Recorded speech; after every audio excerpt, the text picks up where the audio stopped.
नमस्कार दोस्तों, मैं हूं तुषार और 1955-56 में पंडित नेहरू की कांग्रेस सरकार ने हिंदू कोड बिल को 4 अलग अलग भागों में लागू कर दिया।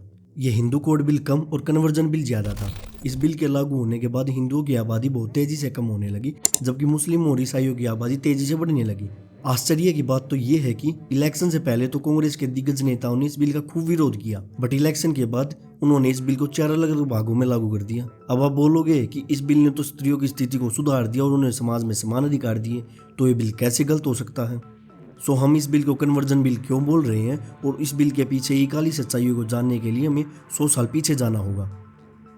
तो 1857 से पहले अधिकांश हिंदू रियासतें हिंदू विधि विधान से अपने शासन को चलाती थीं। एक हिंदू राजा चाहे जिसे उसे अपना उत्तराधिकारी घोषित कर सकता था और हिंदू विधि विधान से अपने शासन पर किसी स्त्री को, पुत्री को अथवा पुत्र को गोद लेकर भी बिठा सकता था। ऐसा हिंदू विधानों में आता है। ये हिंदू विधि विधान की बातों को लॉर्ड डलहौजी, जो उस समय के गवर्नर जनरल ऑफ इंडिया थे, उन्होंने मानने से साफ इनकार कर दिया और हिंदुओं पर 2 बड़ी कार्रवाई की। पहली बड़ी कार्रवाई 1850 में एक एक्ट बनाया, the caste disability removal act. इस एक्ट को बनाने से हिंदुओं के कन्वर्जन का रास्ता साफ हो गया। इस एक्ट से पहले अगर कोई हिंदू धर्म परिवर्तन करता था तो उसे पैतृक संपत्ति में कोई हिस्सा नहीं मिलता था, लेकिन इस एक्ट के आने के बाद अगर कोई हिंदू धर्म परिवर्तन कर इस्लाम या क्रिश्चियन बनता है तो उसे पैतृक संपत्ति में पूरा हिस्सा मिलेगा।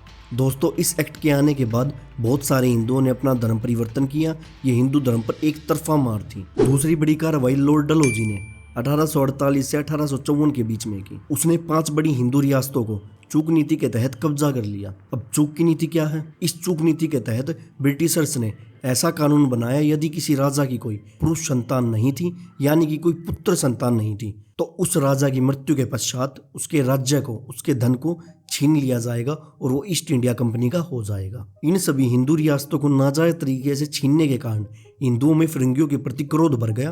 परिणाम स्वरूप 1857 का प्रथम स्वतंत्रता संग्राम हुआ। दोस्तों, उस समय ब्रिटिशर्स भारत में 40,000 थे, जिनमें से 6,000 ब्रिटिशर्स का कत्ल कर दिया गया था। इतना जबरदस्त ये संग्राम हुआ था।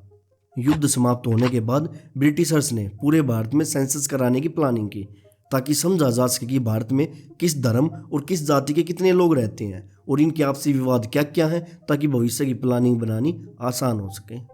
1865 में सेंसस शुरू किया गया और 1871 में फाइनल रिपोर्ट आई। उस समय ब्रिटिश भारत की आबादी 19,05,63,048 थी, जिसमें 73% हिंदू थे, 21.45% मुस्लिम थे। अब 50,000 ब्रिटिशर्स उस समय देश में रह रहे थे, तो ये इतने लोग 100% भारतवासियों को कंट्रोल कर नहीं सकते थे, तो उनको यहाँ पर एक दोस्त की ज़रूरत थी, एक मित्र की ज़रूरत थी, और ये 21.45% मुस्लिम उन्हें मित्र के रूप में दिखाई दिए। इनके 2 बड़े कारण थे। पहला कारण ये था कि इस्लाम भी भारत के लिए विदेशी आक्रांता थी और ब्रिटिशर भी भारत के लिए एक विदेशी आक्रांता थी, तो ये भाई भाई हो सकते थे। दूसरा कारण ये था कि 1857 के स्वतंत्रता संग्राम में मुस्लिमों ने कोई खास योगदान नहीं दिया था, तो ब्रिटिशर्स का उन पर ज़्यादा भरोसा था एज कम्पेयर टू हिंदूज। इन 2 के कारण ब्रिटिशर्स ने अपनी सारी भविष्य की प्लानिंग मुसलमानों को लुभाने के लिए और सारे कानून हिंदुओं के खिलाफ बनाए। फिर 1872 में स्पेशल मैरिज एक्ट आया।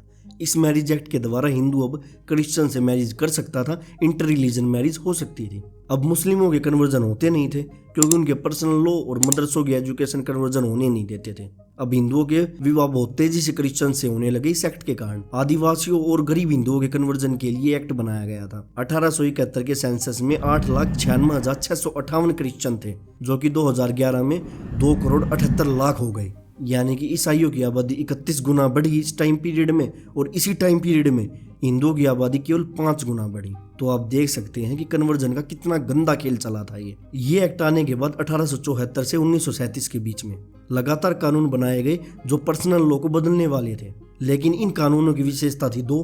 पहली विशेषता ये थी कि ये कानून सिर्फ हिंदुओं पर लागू होते थे, और दूसरी विशेषता ये थी कि ये सारे कानून इस्लाम और ईसाइयों पर लागू नहीं होते थे। उनको अपने पर्सनल लॉ के हिसाब से शासन चलाने की पूरी आज़ादी दी गई थी। अब 1937 तक आते आते फिरंगियों को ये स्पष्ट हो गया था कि अब हमें भारत छोड़कर जाना पड़ेगा। तो इन्हें डर ये था कि स्वतंत्र भारत में जो कानून इन्होंने हिंदुओं के लिए बनाए हैं वो मुस्लिमों पर भी लागू होंगे। तो इन्होंने एक नया कानून बनाया, मुस्लिम पर्सनल लॉ बोर्ड का। मुस्लिम पर्सनल लॉ शरीयत एप्लीकेशन 1937 के नाम से भी इसे जाना जाता है। दोस्तों, इस कानून के तहत मुस्लिमों के जितने भी पर्सनल मैटर होंगे वो सब कुरान हदीस से निपटाए जाएंगे। कोर्ट में बैठे जज को भी कुरान पढ़नी पड़ेगी, हदीस पढ़नी पड़ेगी, तो वो फैसले दे सकता है। इनकी खुद की कोर्ट होगी, खुद का सिस्टम होगा। एक ही देश में रहते हुए ये अपना अलग कानून, अपना अलग विधान चलाएंगे, ऐसी व्यवस्था इस एक्ट के तहत बनाई गई। दोस्तों, हैरानी की बात तो ये है कि ये एक्ट आज भी भारत में मुस्लिमों के लिए काम कर रहा है। मुस्लिम आज भी अपनी अलग सत्ता, अपना अलग कानून चला रहे हैं। खैर, जहाँ एक और मुस्लिमों और ईसाइयों को उनके धार्मिक कानूनों के तहत जीवन जीने की पूरी छूट थी, वहीं दूसरी ओर हिंदुओं के धार्मिक कानूनों को पूरी तरह खत्म करने की प्लानिंग बनाई गई। इसी प्लानिंग के तहत 1941 में फिरंगियों ने अपने विश्वास पात्र BN राव की अध्यक्षता में हिंदू लॉ कमेटी बनाई और यही कमेटी हिंदू कोड बिल की शुरुआत थी। अब अगस्त 1947 में भारत और पाकिस्तान 2 देश बन गए। भारत के टुकड़े हो गए, ये सबको पता है। टुकड़े होने से पहले भारत में हिंदुओं की आबादी 64.7% थी, लेकिन टुकड़े होने के बाद, पाकिस्तान से अलग होने के बाद जो भारत बचा उसमें हिंदुओं की आबादी 85% थी। अब ऐसे हिंदू बहुसंख्यक देश में जहाँ 85% हिंदू हैं, वहाँ इस हिंदू कोड बिल का कोई मतलब बनता नहीं था और यूनिफॉर्म सिविल कोड की ओर बढ़ना चाहिए था, जो कि पूरे देशवासियों पर लागू हो। 1871 में ब्रिटिशर्स ने जो खेल शुरू किया था वो 1947 में फिर से शुरू किया गया, यानी कि हिंदुओं को छेड़ो और मुस्लिमों को छोड़ो।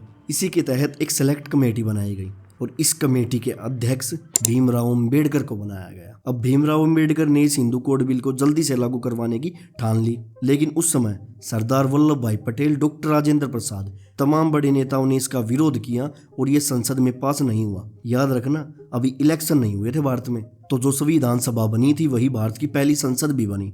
संसद में पास हुआ नहीं तो 1951 के सितंबर में डॉक्टर राजेंद्र प्रसाद ने इस्तीफा दे दिया।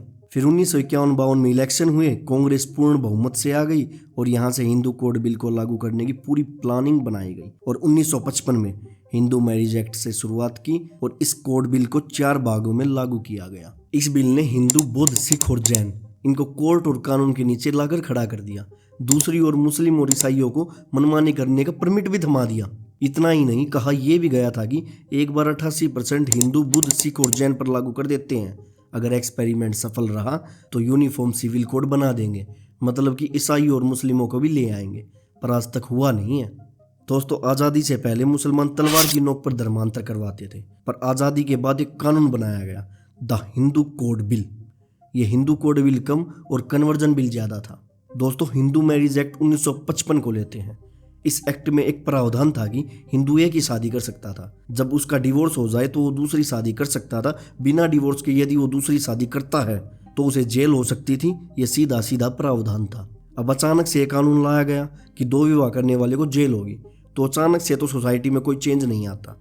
ये धीरे धीरे चीज़ें परिवर्तन की ओर बढ़ती हैं, लेकिन सीधा कानून बनाया गया ताकि हिंदुओं को कन्वर्जन की ओर धकेला जा सके। अब जिन परिवारों में ऐसा होता था, जिस समाज में 2 शादियों की रीति रिवाज थे, उनको पता चला कि मुसलमान बनने से 2-3 शादियां की जा सकती हैं और फिर पुलिस भी नहीं पकड़ेगी। तो ये एक ऐसा लूप होल था कि जिस हिंदू को अगर दूसरी शादी करनी थी तो इस्लाम धारण कर सरलता से दूसरा विवाह कर लेता था। अब इसका एक बहुत प्रसिद्ध उदाहरण है। आप जानते होंगे, एक प्रसिद्ध अभिनेता 80 के दशक में, जिसका नाम धर्मेंद्र देओल है, उन्होंने अपना नाम रखा था दिलावर, क्योंकि पहले हिंदू रीति रिवाजों से उसने शादी की थी प्रकाश कौर से। अब हिंदू सिख ये दूसरा विवाह कर नहीं सकते जब तक कि पहले वाला तलाक ना हो जाए, तो उसने हेमा मालिनी से शादी करने के लिए अपना नाम दिलावर रखा, इस्लाम धारण किया। हेमा मालिनी ने इस्लाम धारण किया, अपना नाम आयशा रखा और 1980 में दोनों ने शादी कर ली। ये उस समय अभिनेताओं ने विवाह किया था, तो सोचो सामान्य समाज में क्या इम्पैक्ट गया होगा। जिसकी अपनी इंद्रियों पर कंट्रोल नहीं होता तो ये पुलिस से भागने का भी अच्छा तरीका था। अच्छा, जैसे ही इस्लाम धारण करते थे, कानून घुटने टेक देता था, क्योंकि इनका खुद का पर्सनल लॉ बोर्ड था। तो ये हिंदू कोड बिल नहीं, हिंदू कन्वर्जन बिल का काम कर रहा था। दोस्तों, एक तरफा पक्षपात करके भी अम्बेडकर और नेहरू जैसे लोग महान कहलाते हैं, ये सबसे बड़ा आश्चर्य है। खैर, हिंदू कोड बिल के बारे में आपका क्या ओपिनियन है, हमें कमेंट करके ज़रूर बताना। और अगर वीडियो अच्छी लगी तो लाइक, शेयर और सब्सक्राइब जरूर करना। मिलते हैं नई वीडियो के साथ।